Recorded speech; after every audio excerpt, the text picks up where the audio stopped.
한국은 도대체 어떤 나라입니까? 폴란드의 한 교수가 되묻고 있습니다. 폴란드의 바르샤바 대학에서 자리하고 있는 그녀는 세상이 돌아가는 이치를 아주 잘 알고 있다고 자부합니다. 그런데 왜 지금은 한국이 어떤 나라인지 묻고 있는 걸까요? 그녀는 과거에 한국이 폴란드에게 빌려줬던 돈에 관한 내용을 조사하면서 충격을 받았다고 합니다. 그녀의 보고서에는 정상적이지 않은 방법으로 아무도 모르게 일어난 일이라고 적혀 있다고 하는데요. 과연 그녀가 어떤 진실을 마주했는지 지금 알아보겠습니다. 제 이름은 아그니에슈카 노바크 교수입니다. 폴란드 바르샤바 대학에서 가르치고 있죠. 세상이 어떻게 돌아가는지 아주 잘 알고 있다고 생각했어요. 모든 것을 바꿔놓은 무언가를 발견하기 전까지는요. 어느 날 강해 동아시아와 동유럽 간의 외교 관계를 위한 슬라이드를 확인하고 있었죠. 그때 슬라이드 중 하나에서 이상한 점을 발견했습니다. 대한민국은 폴란드에 제공한 대출금 상환을 요구하지 않기로 결정했다. 눈을 깜빡이며 다시 읽었어요. 한국이 폴란드의 빚을 탕감해 주었다고요? 아니, 말이 안 되었습니다. 국제 정치를 20년 동안 가르치면서 한 가지를 배웠답니다. 국가들은 뭔가 대가를 원할 때 서로 돕는다는 것이죠. 세상은 그렇게 돌아갑니다. 미국이 어떤 나라에 돈을 주면 군사기지를 원하고요. 중국이 아프리카에 도로를 건설하면 자원을 원합니다. 항상 교환이에요. 하지만 이건 한국이 폴란드에 돈을 주고 그냥 가져요라고 말한 건가요? 아무 조건 없이 누군가와 이야기해야 했습니다. 다음 날 아침 대학 커피숍에서 동료 마그다를 만났죠. 마그다, 1990년대 초 한국이 폴란드의 빚을 탕감해 준 적이 있다는 얘기 들어봤어요? 커피를 들고 앉으며 물었습니다. 그녀는 놀란 표정을 지었어요. 아니, 전혀요. 확실한가요? 오래된 문서에서 발견했어요. 한국이 우리에게 돈을 빌려주고 그냥 돌려받지 않았다는 거죠. 마그다는 천천히 커피를 저었습니다. 보여주기식 제스처였을 수도 있지 않을까요? 이런 외교적 제스처가 어떻게 작동하는지 알잖아요. 작은 빚을 탕감해주고 우리는 그들의 TV와 자동차를 사고 모두가 이득을 보는 거죠. 하지만 이 이야기에는 더 많은 것이 있다고 느꼈어요. 왜인지 설명할 수 없었지만 직감적으로 알았답니다. 그 후 몇 주 동안 모든 시간을 국가기록 보관소에서 보냈습니다. 먼지 쌓인 파일과 오래된 외교 기록을 파헤치면서요. 그리고 발견한 것은 미스터리를 더욱 깊게 만들었어요. 1978년 냉전 시대에 한국은 폴란드에 약 400만 달러의 대출을 제공했더군요. 이상했습니다. 당시 폴란드는 소련과 동맹을 맺은 공산주의 국가였고 한국은 미국과 함께 확고히 자본주의 편에 서 있었으니까요. 냉전 시대의 반대 진영의 국가들은 보통 이렇게 서로를 돕지 않았어요. 당시 그곳에 있었던 사람과 대화해야 했어요. 조사 끝에 당시 경제부 장관이었던 아담 보이체호프스키가 아직 살아있다는 것을 알게 되었죠. 그는 바르샤바 조용한 교회에 살고 있었습니다. 전화했을 때 그는 만남에 동의했어요. 노바크 교수님, 앉으세요. 아내가 차를 준비했습니다. 잠시 대화 후 한국의 대출에 대해 물었어요. 그는 기억이 떠오르며 눈을 빛냈습니다. 저는 다급하게 대답을 요구했어요. 그들이 우리에게 준 대출에 대해 말씀해 주실 수 있나요? 아담은 천천히 고개를 끄덕였어요. 한국인들이 달랐던 점은 아무것도 요구하지 않았다는 것입니다. 다른 나라들은 항상 조건이 있었어요. 정치적 요구, 경제적 이익 등을 원했죠. 하지만 한국인들, 그냥 대출을 해줬습니다. 그리고 나중에 1991년 공산주의가 무너진 후 우리 경제가 붕괴되었을 때 대부분의 국가들은 즉시 돈을 돌려달라고 요구했죠. 하지만 한국인들은 우리를 압박하지 않았어요. 그날 밤 집에 돌아왔을 때 잠을 잘 수 없었답니다. 남편은 뭔가 저를 괴롭히고 있다는 것을 알아챘죠. 무슨 생각을 하고 있어요? 아그니에슈카. 우리가 잠자리에 들 준비를 하며 그가 물었습니다. 한국에 가봐야 할 것 같아요. 그에게 말했어요. 한국이요? 왜요? 그는 놀라움으로 나를 바라봤죠. 아무도 말하지 않은 이야기가 있어요. 한국이 이유 없이 우리를 도운 이유를 알아내야 해요. 다음 날 마그다에게 계획을 말했습니다. 이것 때문에 한국까지 가요? 그녀는 분명 제가 과민 반응을 보인다고 생각하며 물었어요. 아마 별거 아닐 거예요. 아그니에 슈카. 그냥 아무도 더 이상 신경 쓰지 않는 잊혀진 외교적 움직임일 뿐이죠. 그럴 수도 있어요. 하지만 만약 그 이상이라면, 국제관계를 이해하는 방식을 바꾸는 것이라면요? 2주 후 서울행 비행기에 탑승했어요. 16시간의 비행 끝에 드디어 한국에 도착했답니다. 비행기에서 내리자마자 가장 먼저 느낀 것은 모든 것이 얼마나 다른지였어요. 공항은 거대하고 현대적이었습니다. 매끈한 유리벽과 바닥은 너무 깨끗해서 그 위에서 식사를 할 수도 있을 것 같더군요. 디지털 스크린이 곳곳에서 반짝이고 사람들은 모든 방향으로 빠르게 움직였죠. 바르샤바와는 전혀 달랐습니다. 노바크 교수님, 한국에 오신 것을 환영합니다. 한국 외교부 아키비스트인 정우진이었죠. 여행 전에 이메일을 주고받았고 그는 친절하게 내 연구를 도와주겠다고 제안했답니다. 그의 손을 잡으며 말했어요. 마중 나와주셔서 감사합니다. 도움에 감사드립니다. 다음 날 아침, 정우진은 서울 중심부에 있는 웅장한 건물인 외교부에서 저를 맞이했어요. 그는 저를 서류 캐비닛과 상자들로 가득 찬 방으로 안내했죠. 그가 테이블에 여러 폴더를 놓으며 설명했어요. 이것들은 1991년 부채가 탕감되었을 때의 기록입니다. 천천히 살펴보세요. 문서를 살펴보는데 몇 시간을 보냈답니다. 제가 이미 알고 있던 한국이 폴란드의 빚을 탕감해 주었다는 사실을 확인했지만 그 이유는 설명되어 있지 않았어요. 제가 실망하자 정우진이 말했어요. 당시 외교부 회의 의사록을 볼 수 있는 특별 허가를 받았습니다. 보통은 일반에게 공개되지 않는 자료예요. 그가 또 다른 폴더를 건네주었죠. 안에는 한국 관리들이 폴란드의 부채에 대해 논의한 회의의 기록이 있었어요. 페이지를 읽어 내려가다 한 구절이 눈에 확 들어왔답니다. 그들은 우리를 도운 적이 없습니다. 하지만 우리는 도움을 받으며 성장한 나라입니다. 이제 그 마음을 전할 차례입니다. 또 다른 관리는 이렇게 말했죠. 우리나라는 한때 세계에서 가장 가난한 나라 중 하나였습니다. 국제사회의 도움 없이는 오늘날의 발전은 불가능했을 것입니다. 우리가 도움을 받았을 때 느꼈던 감사함. 이제 그것을 세계에 돌려줄 때입니다. 이 말들을 계속해서 읽었어요. 이건 전략이나 정치적 이득에 관한 것이 아니었습니다. 다른 무언가 더 인간적인 어떤 것이었죠. 정우진이 물었어요. 찾으시던 것을 발견하셨나요? 솔직히 대답했죠. 확실하지 않아요. 하지만 점점 가까워지고 있는 것 같습니다. 정우진이 말했어요. 도움이 될 만한 것이 또 있어요. 결정에 관여했던 분을 만날 수 있도록 약속을 잡았습니다. 박성민 씨예요. 1991년 외교부 국장이셨죠. 다음 날 정우진은 서울의 오래된 지역에 있는 전통 찻집으로 저를 데려갔어요. 박성민 씨가 우리를 기다리고 있었어요. 소개와 간단한 대화 후 질문을 던졌어요. 박성민 씨는 대답하기 전에 차를 한 모금 마셨습니다. 교수님, 먼저 한 가지 여쭤볼게요. 한국 역사에 대해 많이 아십니까? 1953년 전쟁이 끝난 후 남한은 파괴되었어요. 도시들은 폐허가 되었습니다. 사람들은 굶주렸어요. 우리는 세계에서 가장 가난한 나라 중 하나였죠. 당시 많은 아프리카 국가들보다도 더 가난했습니다. 많은 나라들이 우리를 도우러 왔죠. 그들은 음식, 의약품, 돈을 보냈어요. 그 도움이 없었다면 지금의 한국은 없었을 겁니다. 제가 지적했죠. 하지만 폴란드는 그런 나라들 중 하나가 아니었어요. 박성민 씨가 미소와 함께 동의했어요. 그렇죠. 폴란드는 한국을 도운 적이 없습니다.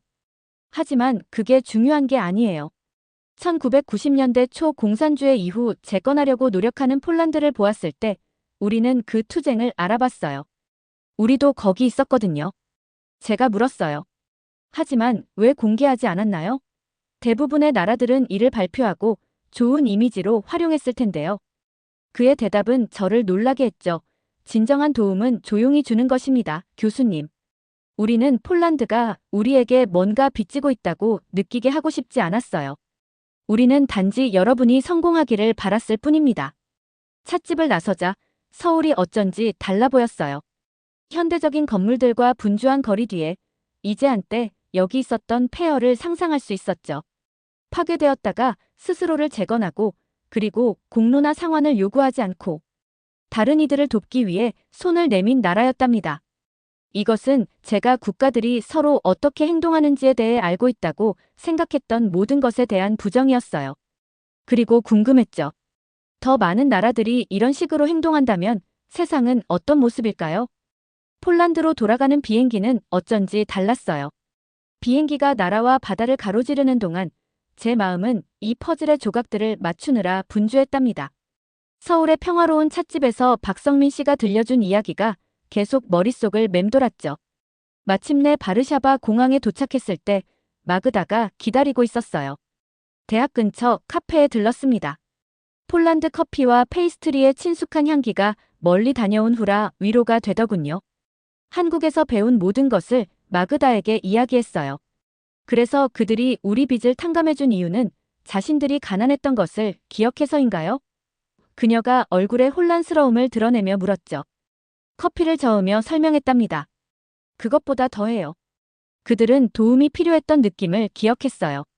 자신들의 투쟁을 기억했고 공산주의가 무너진 후 폴란드가 어려움을 겪는 것을 보았을 때 그들은 우리를 돕기로 결정했죠. 아무 대가도 없이요. 이후 몇 주 동안 제가 발견한 것에 대한 논문을 썼어요. 조용한 외교 한국의 폴란드 부채 탕감 사례 연구라고 이름 붙였죠. 완성되었을 때 부서 회의에서 발표했답니다. 방은 제가 한국에서 무엇을 발견했는지 궁금해하는 동료들로 가득 찼어요. 경제학과의 코왈스키 교수가 회의적인 눈썹을 찌푸리며 앞줄에 앉았더군요. 오늘은 국가 간 관계를 생각하는 방식에 도전하는 것을 공유하고 싶습니다. 폴란드 부채를 탕감하기로 한 한국의 결정과 그 배경 이유를 설명했죠. 발표를 마치자 질문이 즉시 쏟아졌답니다. 교수님은 국가가 순수한 친절함으로 행동한다고 말씀하시는 건가요?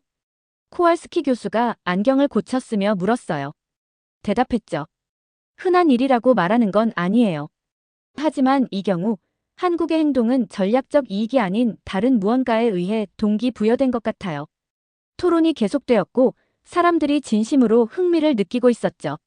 국가가 자기 이익이 아닌 공감에서 행동할 수 있다는 생각은 모두의 관심을 사로잡기에 충분히 새로웠답니다.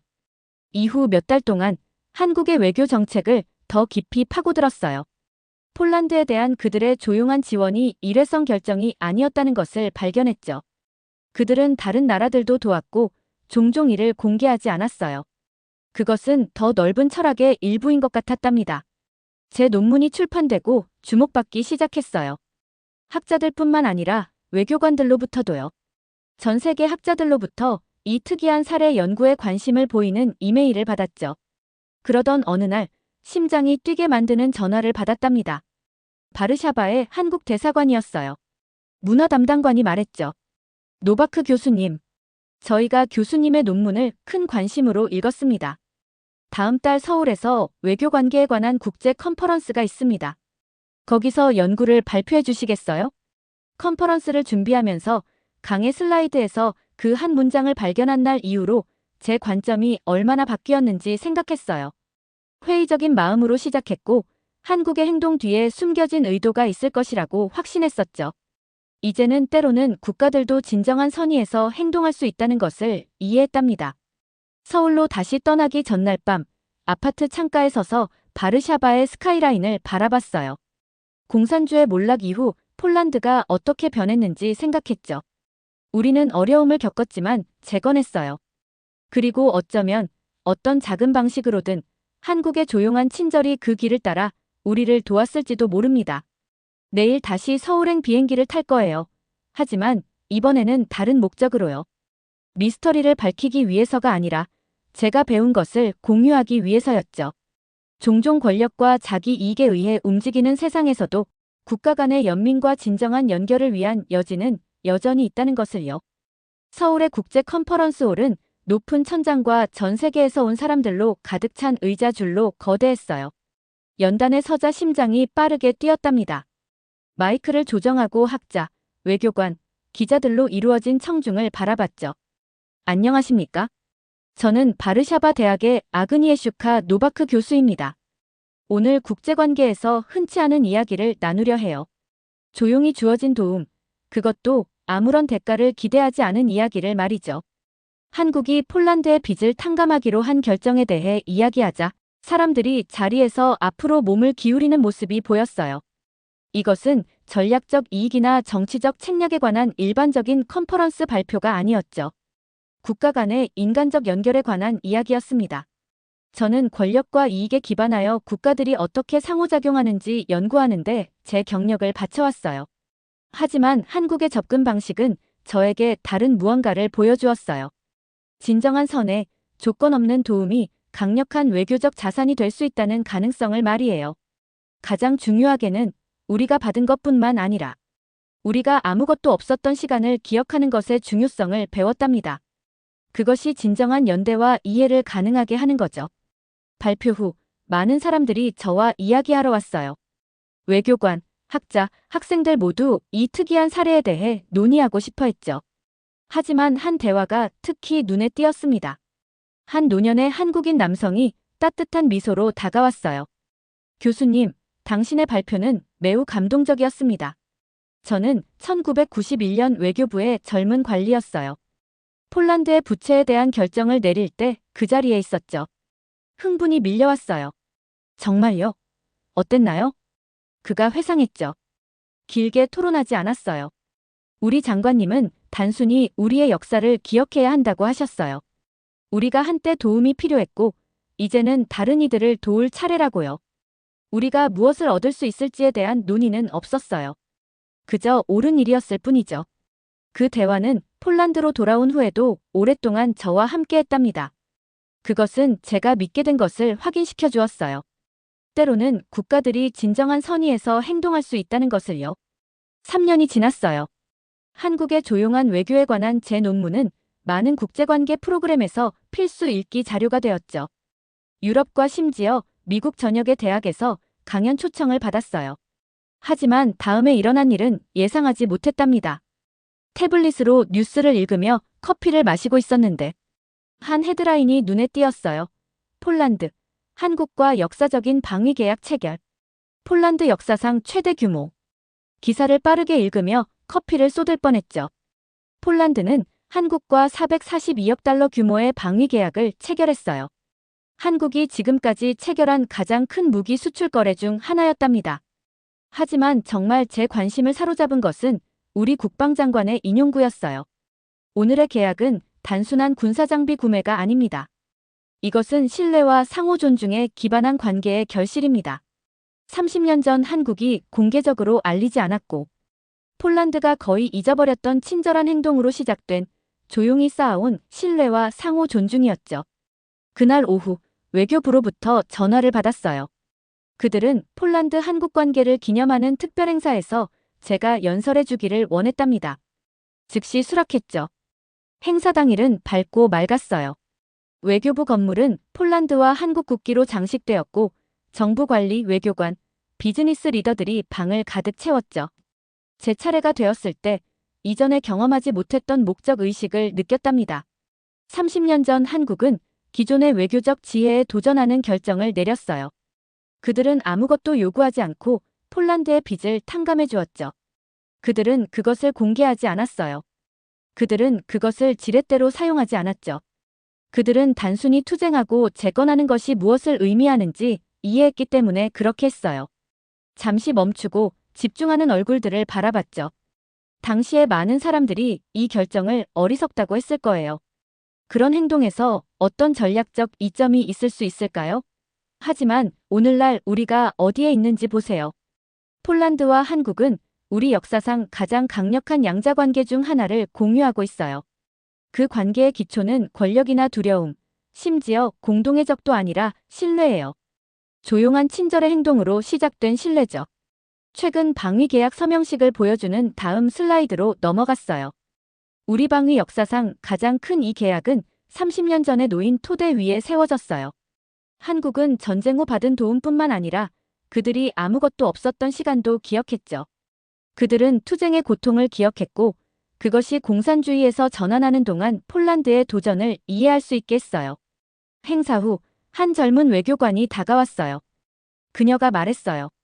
교수님, 당신의 연구는 제가 제 일에 대해 생각하는 방식을 바꿨어요. 우리는 항상 이점, 전략적 이득을 찾도록 배웠어요. 하지만 아마도 다른 접근 방식을 위한 여지가 있을 것 같아요. 미소를 지었어요. 한국은 국제관계가 단지 권력과 이익에 관한 것일 필요가 없다는 것을 보여줬어요. 그것은 또한 인간적 연결, 이해, 진정한 선의에 관한 것일 수 있죠. 그리고 때로는 그런 가치들이 가장 강력한 유대를 만들기도 해요. 그날 저녁, 집에 있는 서재에 앉아 강의. 슬라이드에 그 수수께끼 같은 한 문장으로 시작된 여정에 대해 생각했어요. 회의적인 마음에서 이해로, 혼란에서 명확성으로 변해왔죠. 한국은 국제관계에 대한 귀중한 교훈을 가르쳐 주었답니다. 노트북을 열고 새 논문을 작성하기 시작했어요.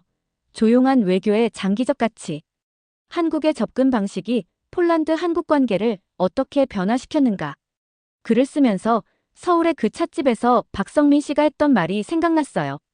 진정한 도움은 조용히 주는 것입니다. 한국은 조용히 도왔고 아무것도 기대하지 않았죠.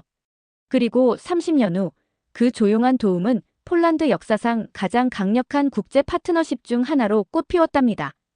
모든 움직임이 이익을 위해 계산되는 국제정치 세계에서 한국은 가장 강력한 외교적 도구는 투쟁이 어떤 것인지 기억하고 기대 없이 손을 내미는 것임을 보여주었어요.